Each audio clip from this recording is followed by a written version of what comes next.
পৃথিবীতে একটা নারী আছে যিনি ওভারটাইম করে বেতন নেয় না,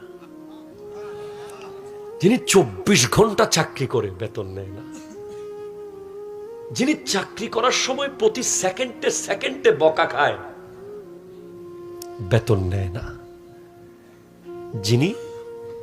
ঘুমানোর সময়ও উঠে যেতে হয় আধা পথে, প্রতিবাদ করে না, খাওয়ার সময় নিজে না খেয়ে পরিবারকে খাওয়াতে হয়,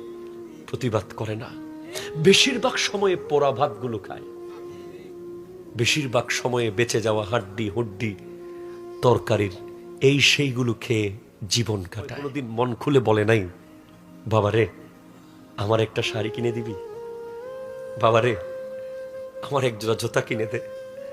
আজ আপনার কোটি টাকা, মা তো নাই, আজকে আপনার শাড়ি কিনে দেওয়ার তৌফিক হয়েছে, মাকে আপনি আর পাবেন না। বাবাও,